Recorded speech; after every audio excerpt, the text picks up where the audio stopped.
कार्यक्रम के प्रायोजक हैं गोल्डी मसाले। नमस्कार मित्रों, मैं हूं प्रदीप विश्वकर्मा और आप देख रहे हैं आज का मुद्दा। और आज का हमारा मुद्दा है किसान सड़क पर और सियासत चरम पर। और बिन पहले लोटे की तरह ही लुढ़कते हुए दिखाई दे तो फिर वह राजनीति कभी भी जन विश्वास का प्रतीक नहीं बन सकती।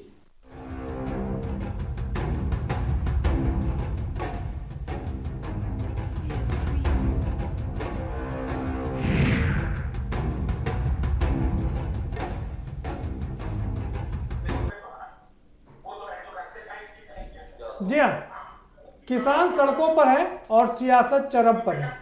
बिल्कुल ये है देश की विडंबना। और कल दिन का सबसे बड़ा दिन होगा क्योंकि कल देश बंद की बात की जा रही है और किसानों ने भारत बंद का आह्वान किया है 11 से लेकर के 3 बजे तक। और इस बीच इस पर सियासत चरम पर है। दरअसल किसान लड़े हैं कि ये तीनों का बिल जो काले बिल हैं इनको वापस लिया जाना चाहिए और सरकार कह रही कि हम थोड़े इसमें संशोधन करने के लिए तैयार हैं। तो सरकार और दोनों किसानों के बीच बात नहीं बन पाई है। कल 5 दौर की बात हो चुकी है, अब कल छठे दौर की बात भी होनी है, लेकिन 9 तारीख को 11 बजे होनी है। लेकिन इस बीच 8 तारीख को भारत बंद का आह्वान किया गया है। और इसी के बीच में बड़ी खबर यह है कि देश की 23 राजनीतिक पार्टियों ने इस बंद का समर्थन कर दिया है। तीनों सीपीआई, सीपीआईएम, सीपीआईएमएल और तमाम सीपीआई के लोगों ने इसका समर्थन कर दिया है।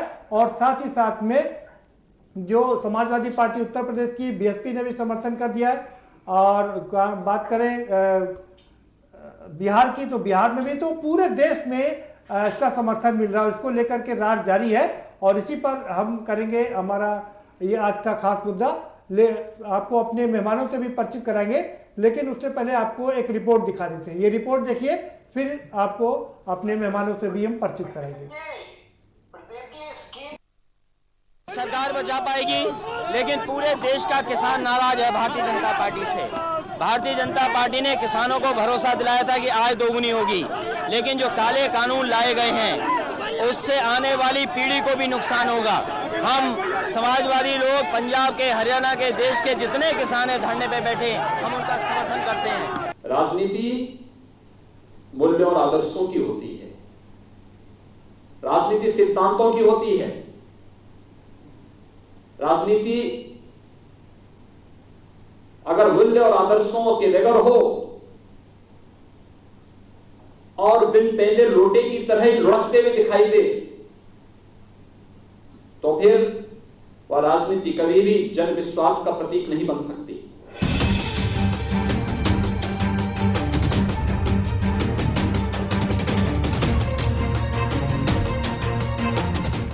जैसे जैसे किसानों का आंदोलन प्रचंड हो रहा है, यूपी की सियासत भी परवान चढ़कर अपने चरम पर पहुंच रही है।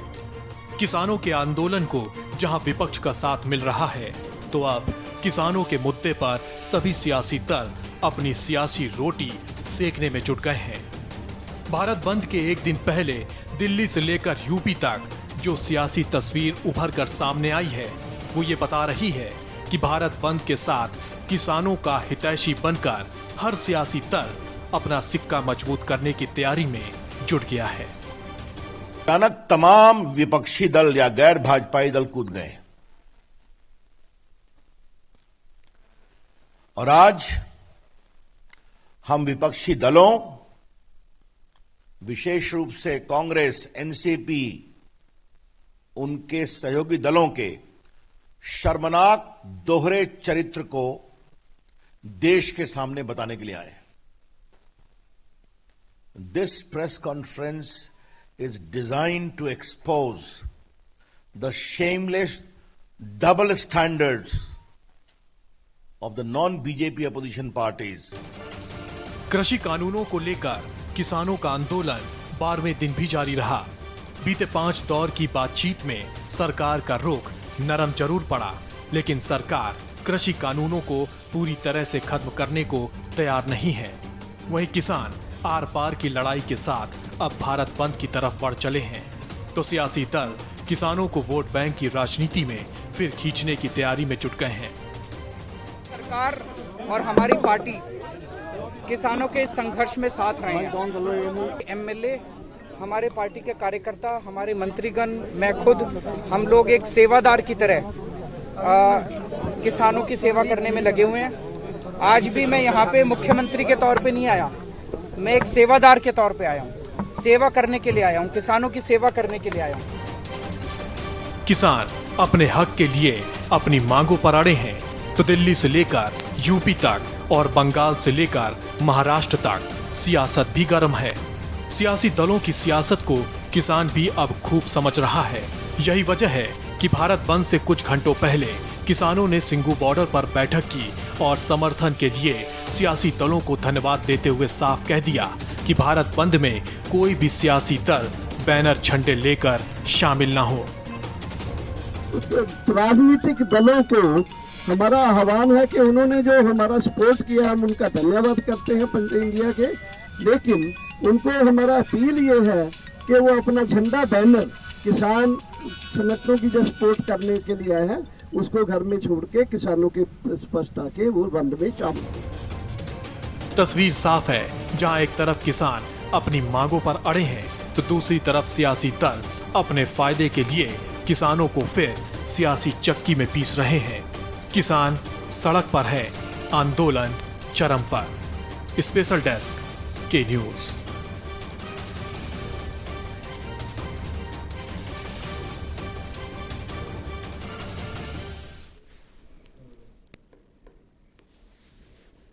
जी हाँ, तो किसान अड़े हैं, सरकार भी आमादा है। वो कह रही है कि बिल एकदम सही है, किसानों के हित के लिए है।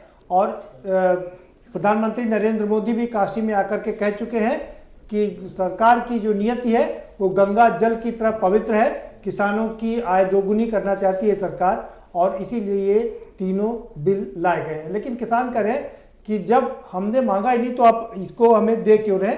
बड़ा सवाल यही है। और सवाल बड़ा यही है कि क्या जो विपक्षी राजनीतिक पार्टियां हैं उनको कोई मौका नहीं मिल रहा था और ये पहली बार मौका मिला है जब वो इसमें कूद पड़ी है। सब इसी पर चर्चा करेंगे। कल का बंद है, उसको लेकर के क्या क्या तैयारी है इस पर भी चर्चा करेंगे। हमारे साथ में जो मेहमान हैं उनसे हम आपका परिचय करा देते हैं। आशु मलिक साहब हमारे साथ में जुड़ चुके हैं, वरिष्ठ प्रवक्ता हैं भारतीय किसान यूनियन के। बहुत स्वागत है आशु मलिक जी आपका। संजय द्विवेदी जी आपके हमारे साथ में जुड़ चुके हैं, शिवसेना के बहुत वरिष्ठ प्रवक्ता हैं, आपका भी बहुत स्वागत है। और हमारे साथ में विनोद चतुर्वेदी जुड़े हुए हैं, कांग्रेस के वरिष्ठ नेता हैं, आपका बहुत स्वागत है। और साथ ही साथ में हमारे साथ में राजीव उपाध्याय भी जुड़ चुके हैं, बहुजन समाज पार्टी के समर्थक हैं, नेता हैं, आपका भी बहुत स्वागत है। आशु मलिक साहब, आशु चौधरी, कल की तैयारी को लेकर के क्या क्या है आपकी तैयारियां हैं और जो राजनीतिक पार्टियां आपको सहयोग दे रही हैं उस पर आपका क्या कहना है? नेतृत्व हैं, उनका आह्वान है कि भारत बंद किया जाए और ये किसानों के जो मुद्दा है, हमारा जो किसान आज 12 दिन से दिल्ली की सड़कों पर बैठा हुआ है, वो किसान न तो वहाँ राजनीति करने गया है, वो अपने हक की बात करने गया है। आनंद फानन में जो ये त्रिस्तरीय अध्यादेश लाया गया लॉकडाउन के दौरान और उसे विधानसभा, संसद भवन और महामहिम राष्ट्रपति जी के यहाँ से पास कर दिया गया, उस समय भी किसान भाइयों ने विरोध किया था, पूरे भारत देश के किसानों ने विरोध किया। सबसे बड़ी चीज है कि जब किसानों के हक की बात की जाती तो उनसे पूछा क्यों नहीं जाता है, उनसे राय क्यों नहीं ली जाती है। कम से कम जब ये बिल बन रहा था तो किसानों को दिखाते, बताते, किसानों को, पूरे देश की जनता को मन की बात के माध्यम से बताते कि भाइयों बहनों आपके लिए ये हितकारी योजना लेकर आए हैं, ये त्रिस्तरीय अध्यादेश, इसमें ये पॉइंट है, क्या आप लोग सहमत हैं? और देश का किसान सहमत होता तो आज ये दिल्ली में आंदोलन नहीं होता। आज पूरे देश में जो भारत बंद का जो ऐलान किया गया है वो नहीं होता, देश की आम जनता को दिक्कत नहीं होती। लेकिन ये तो हम किसानों पर हमेशा से राजनीति कर रहे हैं। जब से देश आजाद हुआ है तब से हम लोगों पर सिर्फ राजनीति हुई है, हम लोग राजनीतिक शिकार ही हुए, वो चाहे ये सरकार हो चाहे इससे पूर्व की सरकार हो जी। हमारी जो मांग है त्रिस्तरीय अध्यादेश अगर किसान के हित में है तो आप मीडिया के सामने, मीडिया हमारा चौथा स्तंभ है, हमारे देश का चौथा स्तंभ है, उसके सामने वीडियोग्राफी में किसानों से बात करिए और एक एक पॉइंट पे बात करिए। अगर वो हमारे लिए अच्छा होगा तो हम स्वागत करेंगे उसका, लेकिन आपने चोरी से ये जो बिल हम पर थोप दिया है, तो हम उसका विरोध करते हैं। क्योंकि आज तक कोई भी राजनीतिक पार्टी हो, उसने किसानों के मुद्दों पे सिर्फ बात की है, काम नहीं किया है। तो अब किसान ये चाहता है कि हमको हमारे हक चाहिए। आप बताइए, आज हमारा देश जो है, पूरा देश अपनी मांगों से लड़ रहा है। और देश में कौन भी किसान, ये कृषि प्रधान देश है, तो किसानों की बात सुननी चाहिए। और केंद्र सरकार आज क्या कर रही है, हमारे किसान भाइयों पर आंसू गैस, पानी की बौछार, लाठी डंडे बलपूर्वक पैरामिलिट्री फोर्स तक के लगा दिए किसानों को रोकने के लिए। अरे हम किसान हैं, हम राजनीति करने नहीं है, ना हम आतंकवादी हैं। हमारी ही वोट से आप वहां केंद्र सरकार की कुर्सी पर बैठे हैं, तो हमसे बात करिए। ठीक है। संजय द्विवेदी जी, क्या कहेंगे आप, आपकी पहली प्रतिक्रिया? सबसे पहले तो मैं, जो किसान आंदोलन चल रहा है और जो भारत बंद का आह्वान किया है, इसका मैं समर्थन करता हूं। और निश्चित इनकी मांग जायज है। 3 महीने पहले जब ये 3 बिल लाए गए थे, राज्यसभा में चुपचाप पास करा लिया गया था, तब भी विरोध किया गया था। आज ये कहा जा रहा है विपक्षी जो हैं वो विरोध कर रहे हैं। मैं पूछना चाहता हूं भारत सरकार से, जो वार्ता चल रही है उसमें कितने विपक्षी दल हैं? तो ये जबरदस्ती आरोप लगाना विपक्षी दलों पे ये गलत है। भाई अगर एक किसान अपनी मांग के हक के लिए लड़ रहे हैं, तो विपक्ष का हमारा काम क्या है? हमारा काम है अगर उनकी मांग सही है तो उसका समर्थन करना। हम पूरा विपक्ष शुरू से कह रहा था कि ये जो किसान लाया गया बिल लाया गया है, ये किसान विरोधी है, इसको वापस लिया जाए। आज भाई 3 महीने से किसान निरंतर इस बात की मांग कर रहे हैं। तब जितने भी केंद्र के मंत्री थे, सब ये कह रहे थे हम किसानों के हक में ये बिल लाए हुए हैं। आज 12 दिन से वो धरना दे रहे हैं इस कड़ी सर्दी में। तो ये मानना पड़ेगा कि इसमें कुछ ना कुछ गड़बड़ है। तो जब आप वार्ता कर रहे हैं, आप कहते, पहले तो आप कहते नहीं थे कि इसमें कुछ गड़बड़ी है, आप कहते साहब मैं दुगनी आय कर रहा हूं। तो मैं आपसे पूछना चाहता हूं, अगर आपने गेहूं का दाम 2500 रुपए किया है, तो उसको मंडी में 1300 क्यों मिल रहा है? इसके मतलब कहीं ना कहीं गड़बड़ी है। और गड़बड़ी इसलिए है कि आपके जो पूंजीपति दोस्त है, अडानी अडवाणी, जो अंबानी जो है दोस्त आपके, जिनको आपने एयरपोर्ट बेच दिए, जिनको देश की संपत्तियां आप बेच रहे हैं, आप उनके फायदे के लिए इस देश में कानून बनाना चाहते हैं। तो ये कानून कोई भी नहीं मानेगा, ना कोई इसको लागू करवाएगा। आज हमारे किसान भाइयों की बात सत्य है।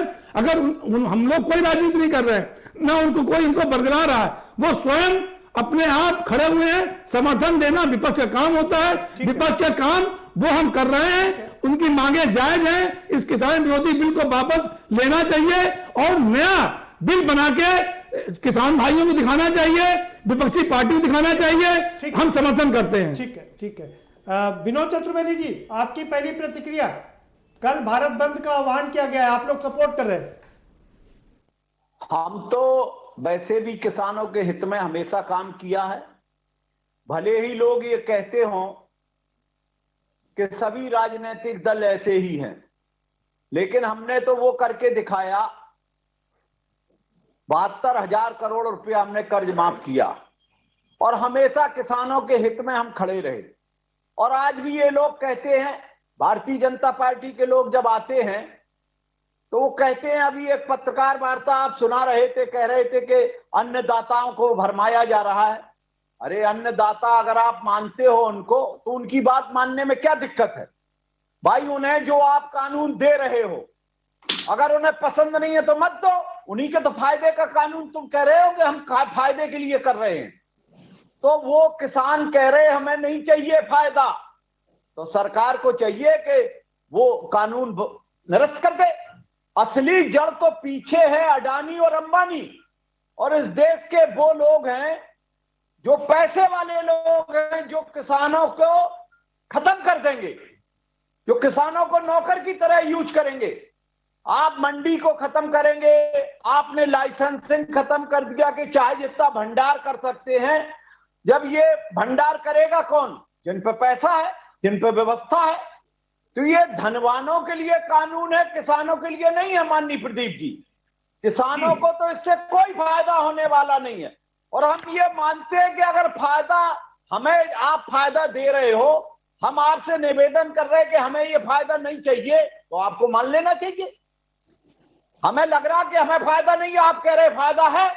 हम जब सारा देश का किसान ये कह रहा हमको कोई फायदा नहीं है, कानून वापस किए जाए, तो आप कहते हैं कि अन्नदाता, तो अन्नदाता की बात मानना चाहिए सरकार को। और कल जो आह्वान है उसमें जो भी किसान यूनियन के द्वारा कहा गया है कि कोई झंडा बैनर कोई लेके नहीं जाएगा। हम लोग बिल्कुल उनकी हर बात को मानते हुए उनके सहयोग में हर तरह से तैयार होकर संघर्ष करें। ठीक है, ठीक है विनोद जी। राजीव जी, आपकी पहली प्रतिक्रिया। तो किसानों के साथ जो 12 दिन से आंदोलन चल रहा है और किसान रोड पे हैं, उनके साथ अपनी सहानुभूति जगाते हुए इनका कल के डेट में समर्थन करेंगे हम सब कार्यकर्ता अपनी तरफ से, पहली चीज। दूसरी चीज, अभी चतुर्वेदी जी एक चीज कह रहे थे कि जो चीज हमको पसंद नहीं है और उसको आप कह रहे हैं कि नहीं ये इसको हम थोपेंगे, वही भारतीय जनता पार्टी की स्थिति आज बनी हुई है।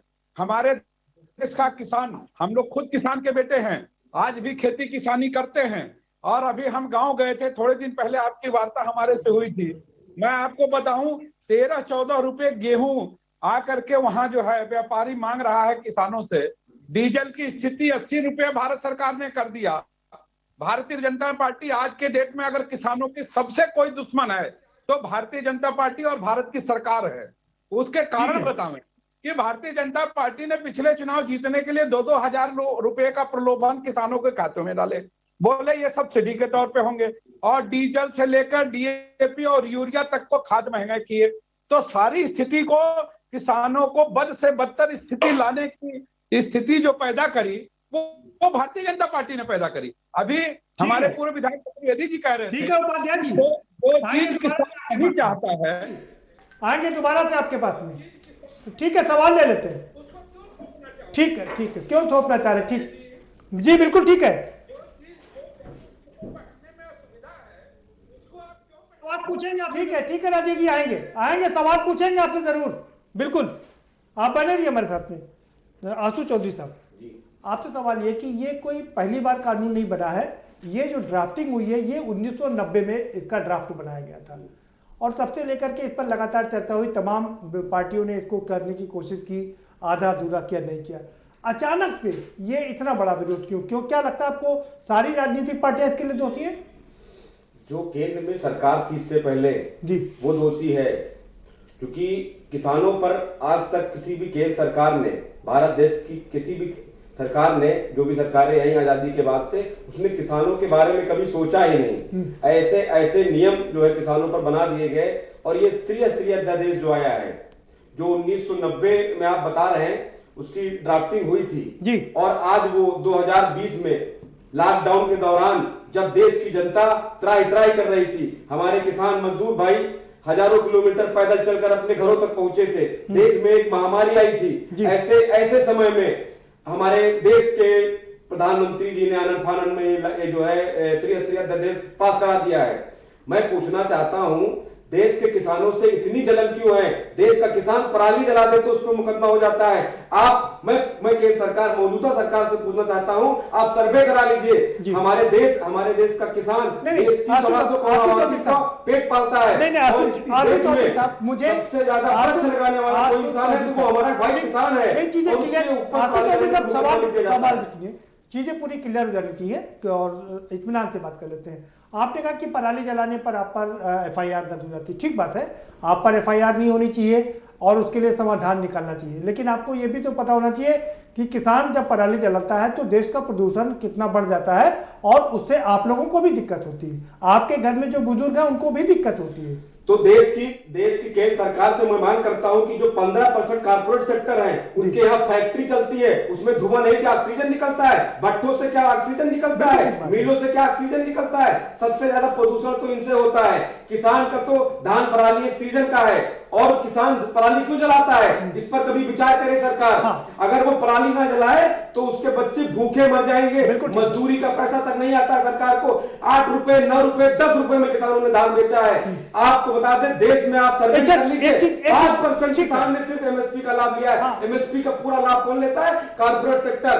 तो आपने बहुत मौजूद बात कही, आशु चौधरी साहब, आपने बहुत मौजूद बात कही कि बहुत कम प्रतिशत में किसान एमएसपी का फायदा लेते हैं और ज्यादातर ये कारपोरेट सेक्टर के जो किसान हैं वो फायदा ले जाते हैं। तो फिर एमएसपी पर इतनी हाई तौबा क्यों? एमएसपी पे अगर हमारे यहाँ मिलर खरीद रहा है, बड़े बनिया खरीद रहा है, व्यापारी खरीद रहा है, फैक्ट्री वाला खरीद रहा है, तो उस पे अगर वो एमएसपी से नीचे खरीदारी करता है, 1 साल जेल का प्रावधान कर दो, जैसे आपने पराली जलाने पर 2500 रुपए जुर्माने का और जेल का प्रावधान किया है। किसानों पे सारी जो जिम्मेदारी किसानों पर थोप दो। किसान मोटरसाइकिल से निकले, डीएल ना हो तो उसकी गाड़ी से यूज हो जाए, और अगर वही बड़े आदमी का बेटा निकले तो उनका फोन आ जाता है कि नहीं ये वीवीआईपी है। अरे वीवीआईपी बनाने वाला कौन है? देश का किसान है। देश के किसान और जवान ने देश की अर्थव्यवस्था को संभाला। एक सवाल और, आजाद एक जवाब मैं और आपसे चाहता हूं। आपने कहा कि कानून बनाते समय किसानों से बात क्यों नहीं की गई। अब सवाल ये उठता है कि आप लोगों ने ही सरकार बनाया, तो सरकार तो जो भी बनेगी वो तो अपने हिसाब से कानून बनाएगी ना। उसको पता है कि देश में क्या चल रहा है, विदेश में क्या चल रहा है। जिन किसान भाइयों ने केंद्र सरकार के भारत देश के अंदर भाजपा की सरकार बनवाई है, ये सोच कर बनवाई थी कि मोदी जी ने कहा था देश की जनता से कि भाइयों मैं चाय बेचने वाला, मैं दिल्ली की कुर्सी पर बैठूंगा तो पूरे भारत देश के किसानों का कर्ज माफ कर दूंगा, 2 करोड़ रोजगार हर साल लाऊंगा, न जाने कितनी योजनाएं किसान की आय दोगुनी कर दूंगा, न जाने कितनी योजनाएं किसानों पर इन्होंने सुनाई थी। किसान ने भरोसा किया था कि चाय बेचने वाला गरीब आदमी है, वो गरीब के दर्द को समझेगा, मगर इन्होंने उसी बात का फायदा उठाया है। आज 125 करोड़ आबादी के विश्वास से खेला है मोदी जी ने। आज वही विश्वास का नतीजा है कि हमारे लिए बिल बनता है, हमारे हित के लिए बिल बनता है और हमसे पूछा भी नहीं जाता है। मैं आपसे फिर सवाल कर रहा हूं, आपने सरकार बनवा दी, अब सरकार का काम है कि वो आपके अच्छे भले के हित के लिए सोचे, तो आपसे बार बार थोड़ी ना पूछा जाएगा कि हम ये कानून बनाए कि ना बनाए। वो तो पूरे देश को देख करके बनाया जाएगा ना। किसानों से जो मीटिंग करने कृषि मंत्री जी आते हैं, मैं उनसे एक सवाल करता हूं कि अपने घर जाते होंगे तो उनकी धर्म पत्नी भी उनसे पूछती होगी कि जी खाने में क्या खाओगे। तो हमारे देश के किसानों की बात है तो किसानों से पूछा क्यों नहीं गया? ठीक है, एक परिवार की बात करता हूं, और ये देश किसानों का है, कृषि प्रधान देश है, तो किसानों से उनके हित के लिए कोई योजना लाई जा रही है तो पूछा क्यों नहीं जा रहा है? ठीक है, विजय भागीदारी सिर्फ वोट देने में नहीं है, अपने हक मांगने में। सब ठीक है। हमारे साथ में एक और खास मेहमान जुड़ चुके हैं, विजय खेरा साहब जुड़ चुके हैं, भारतीय जनता पार्टी के बहुत वरिष्ठ प्रवक्ता है। आपका भी बहुत स्वागत है विजय खेरा साहब। आप थोड़ा देर से जुड़े हैं, लेकिन यहां पर गुस्सा लाजमी है। कल भारत बंद का आह्वान है और राजनीतिक सियासत भी चरम पर है। 23 पार्टियों ने सपोर्ट कर दिया है, क्या कहेंगे आप? जैसे हम समाजवादी पार्टी का उदाहरण दें, कृषि बिल बना जब से चुप बैठे हुए थे। अच्छा, कुछ उन्होंने खुद किया नहीं, एमएसपी तक 1.5 गुना कर नहीं पाए 5 साल में। 29 मिलें गन्ना की बंद पड़ी रह गई इनके जमाने में। कोई किसानों के लिए पैसा दे नहीं पाए बैंकों में जो हमने दिए हैं। तो ये सब लोग अब जब देखा है कि यहाँ पर हो रहा है, अब तो आपने कहा दे दिया, उसके अंदर घुसने का प्रयास किया। जिस तरीके से जब ये आंदोलन शुरू हुआ, या तो योजनाबद्ध तरीके से या बाद में बहुत सारे एलिमेंट्स घुस गए, कुछ दिखाई भी दिए, कुछ लोगों ने अपना उसमें भंजाया भी उसको। जैसे हम बताएं खालिस्तान वाले घुस गए, कहीं कोई घुस गया। तो जो किसान लोग हैं जो अपनी मांग के लिए आए हैं, खालिस्तान वाले को चिन्हित कर लिया क्या घेरा साहब आपने? एफआईआर क्यों नहीं दर्ज करा दिया? चुपचाप सुनो पहले 10 मिनट, फिर आपकी बात सुनेंगे हम। पूरी कर लेने दीजिए। सुनेंगे। 1 मिनट का समय है आपके पास भाई, 1 मिनट का समय है आपके पास। प्रयास मत करो। सच को गुंडे घुसे हैं, खालिस्तानी घुसे हैं, पकड़े गए हैं, समझ गए। 300 रुपये रोज पर हरियाणा से लोगों को लाया गया है, ट्रक बस में भरे पकड़े गए हैं। छोड़ दीजिए आप, ये बात मत करो।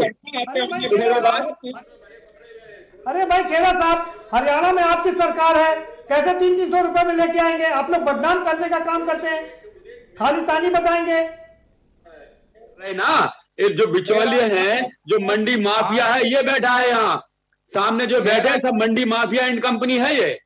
ये किसानों को बरगला कर रही है, जो मंडी माफिया, जो तुमको हम किसानों को बर्बाद नहीं होने देंगे। 70 साल से तुमने जो किसानों को लूटा है, खाया है, गरीबी उनको कर दिया, उनके खेत उठा लिए हैं, उनकी जमीनें गिरवी रखी हुई है, वापिस दिला के मानेंगे हम उनको वापिस दिला के मानेंगे। ये तुम्हारी गुंडागिरी चलेगी नहीं।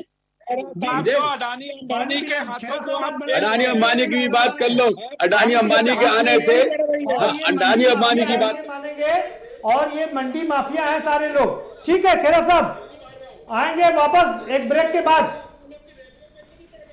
ठीक है खेरा साहब, आ रहा हूं आपके पास, दोबारा से आऊंगा, एक ब्रेक लूंगा। सवाल सबसे बड़ा यही है, खेरा साहब कह रहे हैं कि ये सारे जितने लोग बैठे सब मंडी माफिया हैं और हरियाणा से 300 रुपए में बुलाए जा रहे हैं ये सारे किसान, और इसके साथ साथ में उसमें पंजाब के जो टेररिस्ट हैं वो भी इसमें घुस आए। तो तरह तरह के इसमें आरोप प्रत्यारोप का दौर जारी है और उधर सियासत भी चरम पर है। इसी पर चर्चा को जारी रखेंगे, लेकिन एक छोटे से ब्रेक के बाद। और बिन पहले लोटे की तरह ही लुढ़कते हुए दिखाई दे तो फिर वह राजनीति कभी भी जन विश्वास का प्रतीक नहीं बन सकती।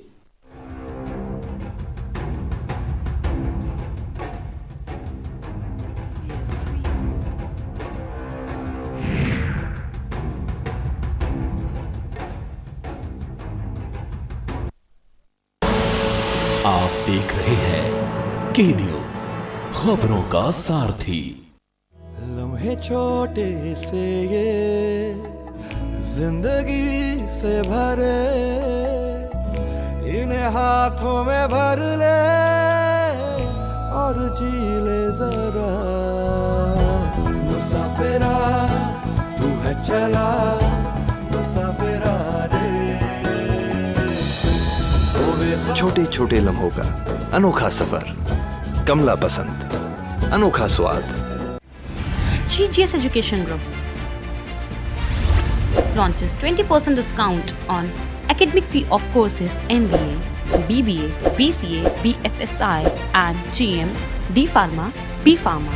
Offers best infrastructure, best transport facility, best academic service and best placement service. Register today to avail 20% discount. Call 9971 496 497 or visit the campus Kanpur Lucknow Highway near Unnao. GGS Education Group. मस्त है, बड़े मस्त है, test में भी लज्जत है। बावर्ची की सोया बड़ी, बावर्ची न्यूट्री सोया बड़ी और टेस्ट में बड़े मस्त है। आप देख रहे हैं के न्यूज, खबरों का सारथी। और बिन पहले लोटे की तरह ही लुढ़कते हुए दिखाई दे तो फिर वह राजनीति कभी भी जन विश्वास का प्रतीक नहीं बन सकती।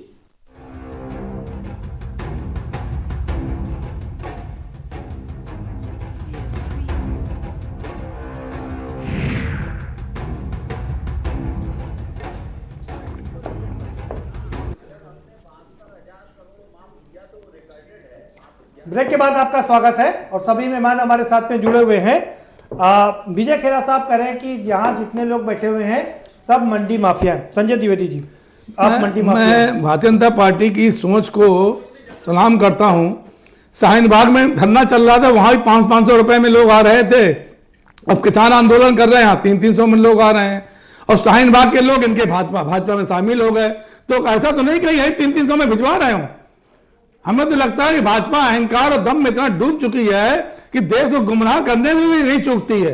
अरे आप पहले ये सोचिए, किसान वहां आंदोलन कर रहे हैं, आप इतना भद्दा मजाक आरोप लगा रहे हैं कि वहां पे खालिस्तान कमांडो, खालिस्तान के लोग आ रहे हैं, आपको वहां पे 300 रुपए में लोग आ रहे हैं। अरे उनकी मांगे मानिए ना, वो क्यों बैठे वहां पे? अरे बैठने का मौका ही मत दीजिए किसी को। आपकी राजनीति इतनी गंदी है कि आप खुद चाहते हैं देश में भूखंडल मचे, देश में हिंदू मुस्लिम हो।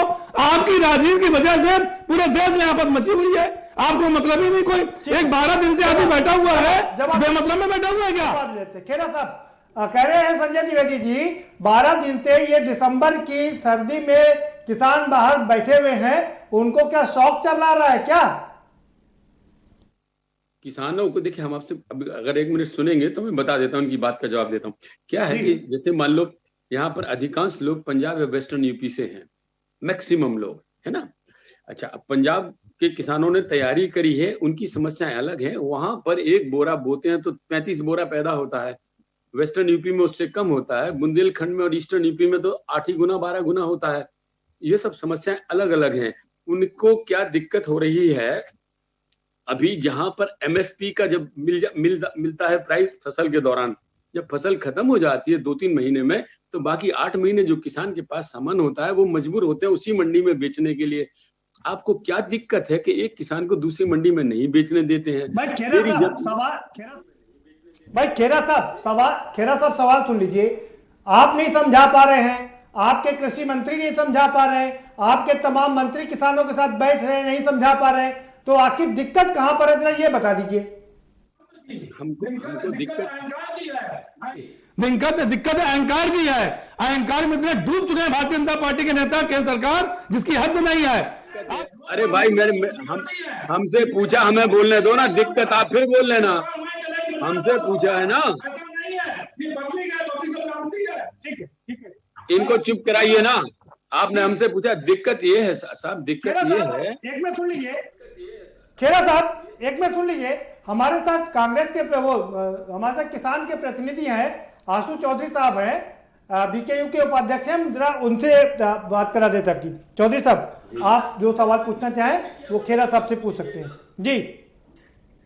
वो चौधरी साहब आपसे कुछ सवाल पूछना चाह रहे हैं खेरा साहब। हाँ चौधरी साहब जी। आप कह रहे हैं कि जो लोग बैठे हैं वो मंडी के ठेकेदार हैं जी, मंडी माफिया हैं, तो आप क्या हैं? मंडी के चौकीदार हैं? कैसी चौकीदारी कर रहे हैं? आपकी देश का किसान 8 रुपए 9 रुपए 10 रुपए में धान बेच रहा है, कैसी चौकीदारी कर रहे हैं? आपकी सरकार ने एमएसपी का रेट निर्धारित किया है, तो किसानों को एमएसपी का लाभ काहे नहीं मिल रहा है? कैसी चौकीदारी कर रहे हैं आप लोग, बताइए।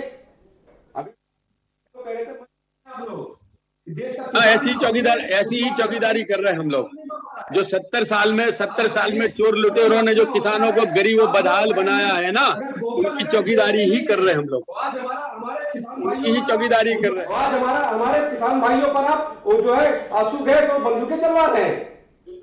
दोबारा वोट मांगने नहीं आएंगे आप लोग। जो भी राजनीतिक पार्टियां हैं, मैं साफ कहना चाहता हूं, किसान पे राजनीति मत करिए। इस देश का किसान 80 से 85% है और वो अब जग चुका है। वो अपना अधिकार लेना जानता है। करे साहब, किसानों का हिस्सा खा रहे हैं, लूट रहे हैं, उनकी जमीनों पर आपने कब्जा कर रखा है। ये खाली करा के मानेंगे हम, नहीं लूटने देंगे उनको। मंडी माफिया को जिंदा नहीं रहने देंगे हम। इसकी मौज ले रहे हैं भाई लोग, इसकी मौज ले रहे हैं आप लोग। ठीक है, खालिस्तानी बता रहे हैं, आतंकवादी बता रहे हैं। विनोद चतुर्वेदी जी के पास विनोद, बैठ के बात करो आमने सामने ना। नहीं बैठ के तो बात अगर हिम्मत है आप लोगों में किसान का सामना करने की, तो सामने बैठ के बात करो। हम तो रोड पे बैठे हैं, आपकी सत्ता है, प्रशासन है, खेरा साहब ठीक है पैरामिलिट्री फोर्स है, खेरा साहब मिलिट्री है, पुलिस है, चलो ना बात। ठीक है चौधरी साहब, क्यों ये बात करते हो? चौधरी साहब डर लगता है किसानों से। ठीक है, सवाल जवाब ले लेते हैं। खेरा साहब वो कह रहे हैं बेवकूफ बना के वोट दिए हैं, चौधरी साहब सवाल कैसे करेंगे ये? खेरा साहब, चौधरी साहब कह रहे हैं कि किसानों से सरकार की बात होनी चाहिए मीडिया के सामने, और जो भी सच हो दूध का दूध और पानी का पानी हो जाए जी। ये बात जो बातचीत में आपस में संवाद होता है, वो हमेशा दो पार्टियों के बीच में ही होता है।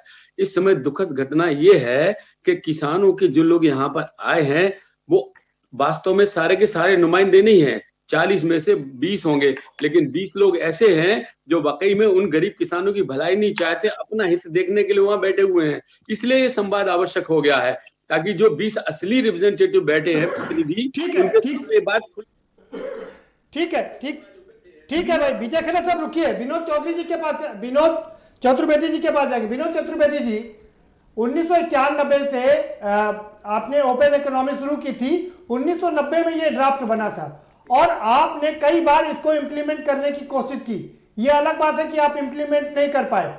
जो आपने काम छोड़ा था, भारतीय जनता पार्टी उसको पूरा कर रही है, और अब आप उस पर एतराज क्यों कर रहे हैं?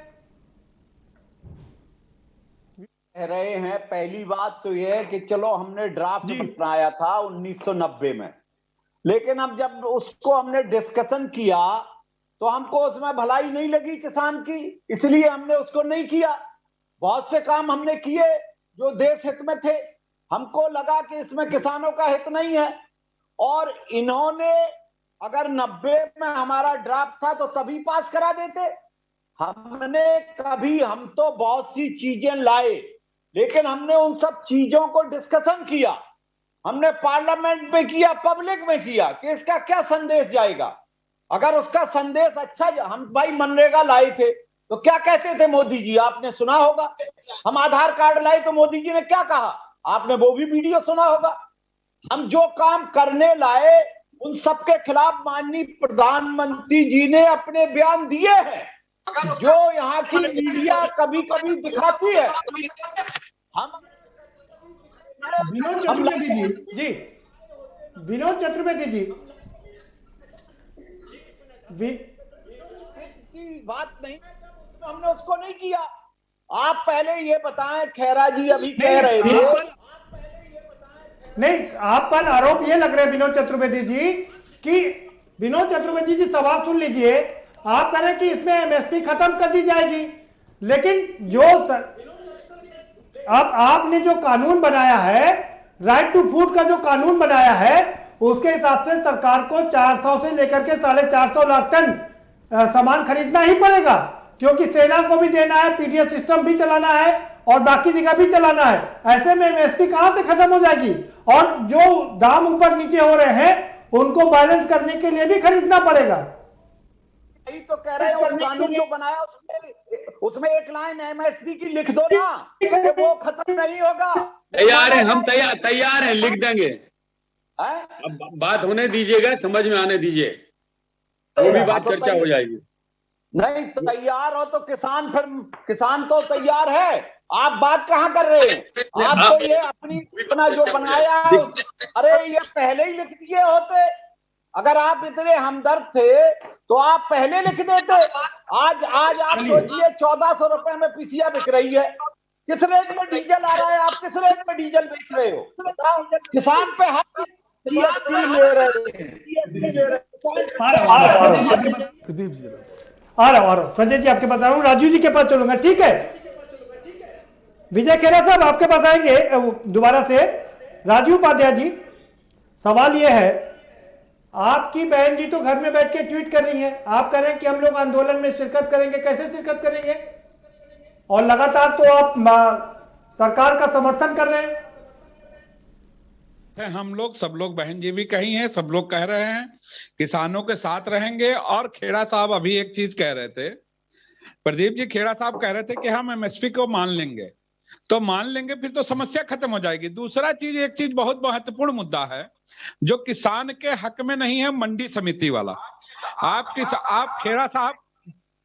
खेड़ा साहब की पार्टी ने यह तय कर दिया कि किसान एक जगह से दूसरी जगह मंडी में जाके अनाज बेचेगा। आप खुद किसान हैं प्रदीप, ये बताइए किसी किसान की आज क्षमता है कि एक मंडी अपनी तहसील तो जा नहीं पाता है, किसी तरह से वो मंडी पहुंच पाता है अपनी मंडी में, दूसरी मंडी में कहाँ जा पाएगा वो। तो ये सारे मुद्दे, अगर किसान ये कह रहा है कि हमको ये कुर्ता पसंद नहीं है, तो वो कुर्ता क्यों पहनाना चाह रही है सरकार, कुर्ता हटा दे भाई। राजीव उपाध्याय जी, मैं आपसे भी वही सवाल करूंगा, जब पूरी देश की जनता ने 303 सांसद दिए मोदी जी को, दोबारा सरकार बनवाई, इतिहास बनवाया, तो सरकार तो अपने हिसाब से काम करेगी ना। क्या अगर श्रमिकों के लिए कोई बिल बनाना है तो श्रमिकों से पूछ के बनाया जाएगा? वो तो जो सांसद बैठे हैं वो तो रिप्रेजेंटेटिव है ना लोगों के। आप बताइए, सरकार आपने बना दी, सरकार बन गई, अब जो चीज हमको नहीं पसंद है वही सरकार करेगी, ऐसा तय कर लिया है सरकार ने। या भारतीय जनता पार्टी ने यह तय कर लिया है कि हम जितने 80 करोड़ किसान हैं हिंदुस्तान के, उनके साथ हम नहीं रहेंगे, और जो 2%, 1% हिंदुस्तान के पूंजीपति हैं उनके साथ रहेंगे, उनको मदद करेंगे। इस कोरोना काल में देश का भाई, क्या इसके पहले क्या पूंजीपति सरकार में दखल नहीं देते थे? मुकेश अंबानी क्या खत्म थे? उस समय मुकेश अंबानी नहीं थे, अनिल अंबानी नहीं थे, दूसरे उद्योगपति नहीं थे क्या? डीजल की जो प्राइस थी वो किसानों को आधे रेट में दिया गया, किसान कहाँ जाएगा? अगर भारतीय जनता पार्टी किसान की हितैषी है, उपाध्याय जी हाथों से डीजल उपाध्याय जी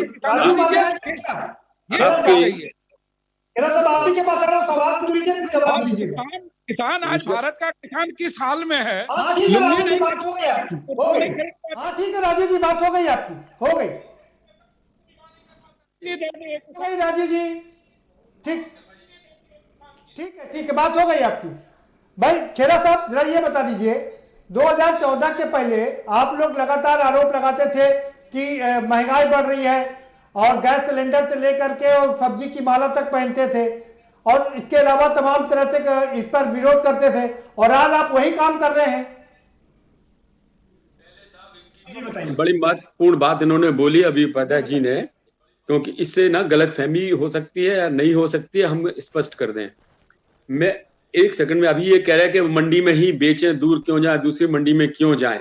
वो मंडी माफिया से दादा जाना बड़ी अब मुझे बोल लेने दीजिए ना, फिर आप बाद में बता देना ना, मैं बोल लूँ ना, बता दूं ना, फिर आप बता दीजिएगा। मैं खाली ये कह रहा हूँ कि जैसे मैं उदाहरण एक देता हूँ, अभी हाल गौना गांव ललितपुर जिले में सागर हाईवे पे मेरी विजय खेरा की जमीन है 4 एकड़। हमको वहां से 43 किलोमीटर मंडी में ललितपुर आना पड़ता है। इतना समय नहीं कि यहाँ पर इतिहास और सुना जाए। आप सीधे जवाब दीजिए, इतना समय नहीं कि इतिहास बताया जाए भाई ना। जवाब ही नहीं है ना, जवाब ही नहीं है। खेरा साहब ये जवाब बोला और किसानों की शहादत पर राजनीति करने वाले इनके पास जवाब कहाँ है? ये बोल कहाँ पा रहे हैं? 8 मिनट के लिए आवाज नहीं आएगी, क्या है? चिल्ला के बात कर लो या फिर आवाज नहीं आएगी इनको? जवानों और किसानों की आवाज को दबाते हैं ये लोग। जवानों और किसानों की शहादत पर राजनीति किए, आज तक नहीं बताया। पुलवामा हमले में हमारे जो जवान भाई शहीद हुए थे उस पर क्या हुआ? वो कहाँ का हमला था? वो कहाँ के खालिस्तानी थे? वो कहाँ के पाकिस्तानी थे? बता नहीं पाए ये लोग आज तक। किसान पर राजनीति कर रहे हैं। ठीक है, वो अलग बात है। खेरा साहब, मैं आपसे कुछ चीजें बहुत साधारण तौर पर समझना चाह रहा हूँ। किसान कह रहे हैं मुझे ये बिल नहीं चाहिए, और अगर आपको ये बिल रखना ही है तो क्यों नहीं आप एक चौथा बिल ले आते हैं जिसमें ये लिख दे कि एमएसपी से पर धान खरीदा जाएगा, एमएसपी पे कोई भी दिक्कत नहीं होगी, तो आपकी बात भी रह जाएगी और किसानों की बात भी रह जाएगी। नहीं, सरकार के नीचे खरीदारी पर 1 साल का प्रावधान किया था, जैसे पराली जलाने पर होता है। जी आप बिल्कुल ठीक बात है। भाई सुनिए, खेरा साहब कह रहे हैं कि अगर एमएसपी से कम पर खरीदारी हो तो उसको जेल भेजा जाए, और जिस तरह से पराली जलाने पर होता है किसानों पर। पहले मैं अपनी बात पूरी करूंगा, माफ कीजिएगा मुझे। मैं आपसे ये कह रहा था, माफ करिएगा, मैं यहाँ पर कहानी खेरा साहब माफ करिएगा, मैं यहाँ पर कहानी सुनने नहीं आया हूँ, मैं कहानी नहीं सुन पाऊंगा। नहीं, मैं हाथ जोड़ लेता हूँ, आप इन लोगों से बात कर लीजिएगा, मैं बैठा हूँ। नहीं, मैं सुनने को तैयार हूँ, पूरी बात कहानी मत बताइए, जो सवाल है उसके जवाब दीजिए। जवाब हो तो देना। हाँ, आपको 1 मिनट दिया, आप 1 मिनट में अपनी बात रख लीजिए। जमीन है 4 एकड़, मुझे 43 किलोमीटर ललितपुर आना पड़ता है बेचने के लिए। 5 किलोमीटर मध्य प्रदेश में अटा है और 12 किलोमीटर मालथून तहसील है जहां मैं बेच सकता हूं। 20 मिनट में जाके नहीं बेच सकता, मध्य प्रदेश पार नहीं कर सकता। इसका है जवाब इनके पास। एक ही मंडी में होने से 4 माफिया उसको खा जाते हैं। अब आप बोलिए, मुझे बोलना था। मैं बता रहा हूँ, जवाब सुनिए, जवाब सुन लीजिए।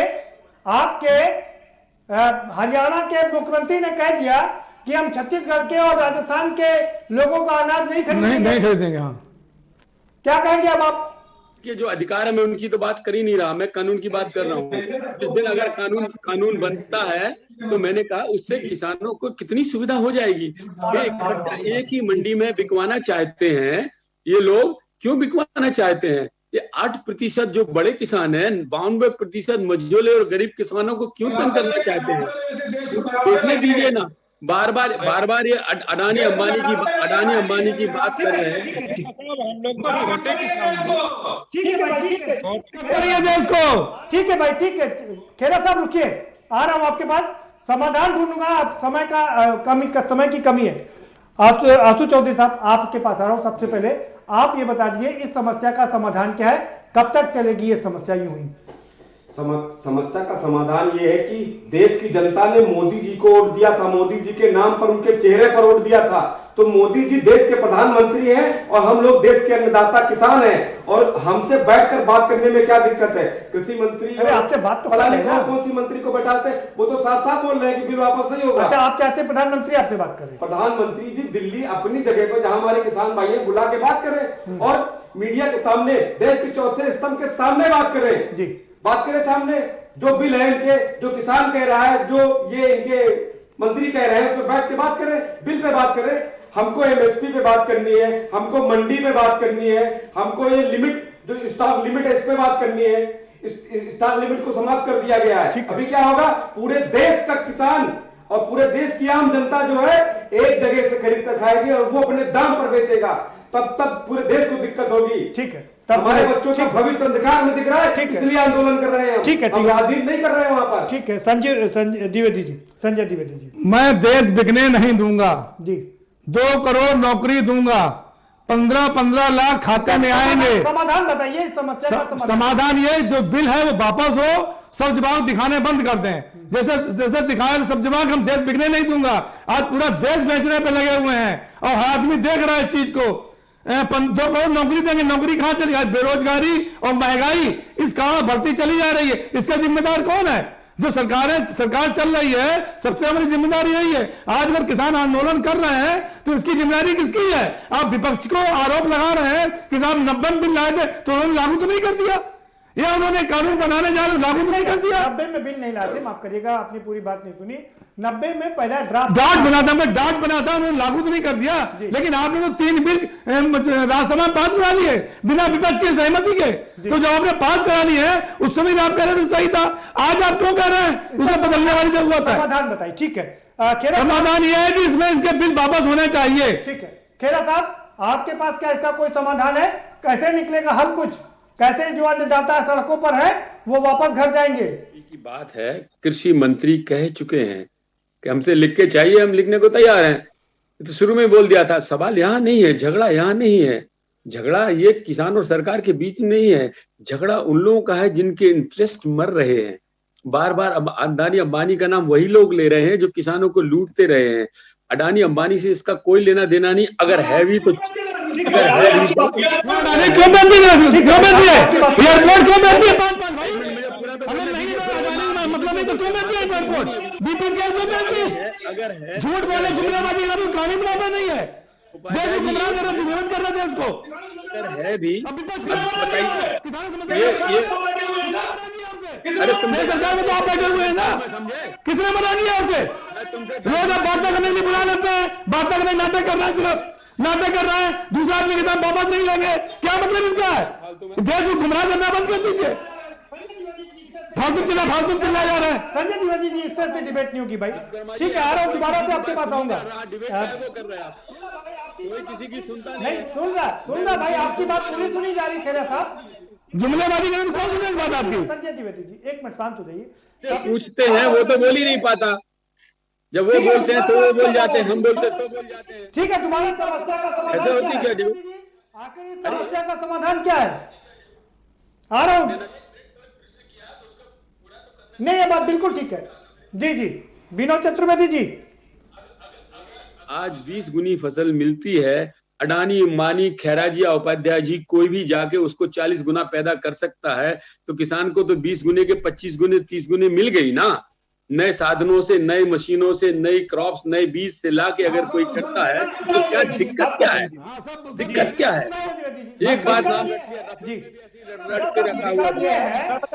खेरा साहब, दिक्कत ये है, मैं बता रहा हूँ, दिक्कत ये है कि धीरे धीरे आशंका ये है किसानों की कि ये अडानी अंबानी सारे जमीनों पर कब्जा कर लेंगे और फिर मनमाना काम करेंगे। समाजवाद का जो भाई खेरा साहब, हमारे देश में समाजवाद का जो एक कभी भी कानून में है, ये 1 इंच अडानी अंबानी नहीं, कोई नहीं ले पाएगा। अब तो साहूकार भी नहीं ले पाएंगे। आप क्यों बहका रहे हो किसानों को? सच बात करिए, सच पर बहस करिए। क्या होता है, सरकार अधिग्रहित कर देती टाउनशिप को और उस टाउनशिप के हिसाब से जो है किसान अपनी जमीन बेचता है और आपके रेट में, आपके एमएसपी में किसान अपना उत्पाद बेचता है। ठीक है, सब्जी, फल, दूध, दही सब आपके रेट में तो बेचा जाता है। कहाँ आजादी मिली किसान को? ठीक है भाई, आखिरी सवाल लेते हैं। खेरा साहब आप रुकिए, आ रहा हूं आपके पास दोबारा से। विनोद चतुर्वेदी जी जल्दी बता दीजिए कि आप आखिरी समस्या का समाधान क्या है। हमारे समस्या का समाधान किसान बता रहे हैं और सरकार सुन रही है, वो मान तो ले, मान कौन रहा है। अब अभी हमारे खैरा जी कह रहे थे, आप हमें बताइए, पहले गवर्नमेंट ने जो स्कूल खोले थे प्राइमरी और इंटर कॉलेज, डिग्री कॉलेज, जब प्राइवेट को दिया तो क्या हुआ उन गवर्नमेंट कॉलेजों का, बताइए। और उन प्राइवेट कॉलेजों में उन टीचरों का और लड़कों का क्या भविष्य है, ये सामने नहीं है। आप सोचिए 3,000 रुपए पे नौकरी करा रहे और गवर्नमेंट में 1 लाख रुपया मिल रहा है। तो इसी तरह ये मंडी क्या करेंगे, ये मंडी खोलेंगे प्राइवेट, तो गवर्नमेंट की मंडियों का यही हाल होगा, स्कूलों का होगा, कॉलेजों का होगा। ये जो खेरा जी कह रहे हैं अडानी अंबानी, ये पता लगा ले कि अडानी अंबानी के लिए ही कानून आया है और किसान को आया है सड़कों पे। उसमें माननीय खेरा जी कोई दलाल नहीं है, किसान है और वो किसान कह भी ठीक है। झंडा बैनर किसी ठीक है विनोद चतुर्वेदी जी, बात हो गई आपकी। राजू उपाध्याय जी आपका फाइनल कमेंट, आखिर इस दर्द की दवा क्या है। उन्होंने 5 राउंड की वार्ता में दे दिया है और उसी में दर्द की दवा छुपी है। सबसे बड़ी चीज है, खेरा साहब बार बार जो बचाव कर रहे हैं अडानी अंबानी का, हम लोग ये कह रहे हैं कि मान लीजिए प्राइवेट मंडी खोली गई, वहां किसान जाता है, मंडी में अनाज की वो वजन है 100 किलो, पैसा मिलना है 1300, प्राइवेट वाला देता है 500। किसान अपने आप धीरे धीरे गरीब होगा, जब गरीब होगा तो कर्जदार बनेगा।